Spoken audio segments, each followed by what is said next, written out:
The Broken Membrane Part 2. What slipped through the membrane healed, not with mortar, but like flesh. Knots of color and pattern remained, scars that hummed on the console. But healing did not undo what had passed. Once a seam opens, the other side remembers how to find the cut. At dawn we found something in the stairwell. An animal not quite alive, an arrangement of bones wrapped under a translucent skin. It moved with the slow deliberation of something uncoiling after a long sleep. Motion sensors ignored it. Its prints on the concrete looked like handprints pressed by a small palm. It vanished into ventilation, and for 3 days the building smelled of burnt fish, as if the ducks carried ocean refuse. People changed, not with dramatic breakdowns, but with missing stitches. Colleagues who could no longer recall faces they loved, a senior researcher who took leave and returned with a postcard of a place that did not exist, and the single line on the back, "We were waiting." Rumors became files in my head, a ledger of what Boundary 7 had held back, memories, seasons, species, languages. Its kindness had been to keep things from finishing one another. The rip had turned kindness into hunger. We stitched and sealed in the small ways we could. Polymers, magnets, the kind of human patchwork that makes a shoemaker proud.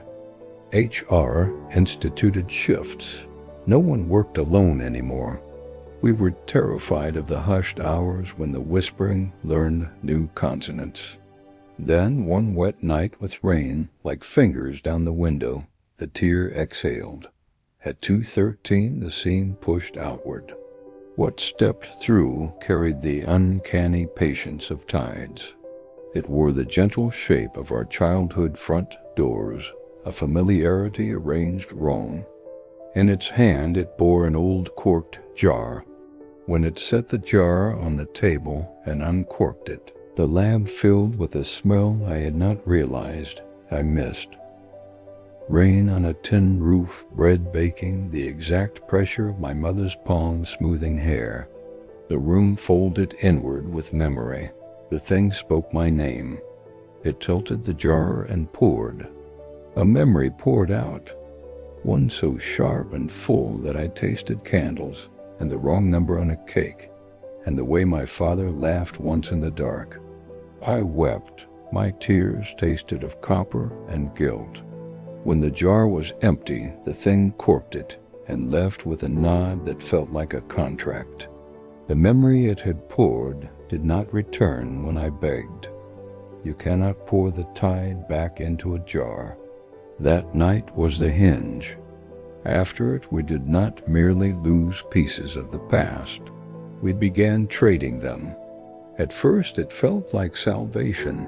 Give Saturday mornings for immunity, trade thunder for silence. Basements became auction rooms. Memory, we discovered, is a poor currency, but greedy people will tender it anyway. The membrane took and stored an indifferent governess. End Part 2. When you sell the sound of your mother's voice, what remains to teach your child? Part 3. What we traded and what we lost. Follow now. Don't forget to hit the like button and subscribe to this channel for more tales.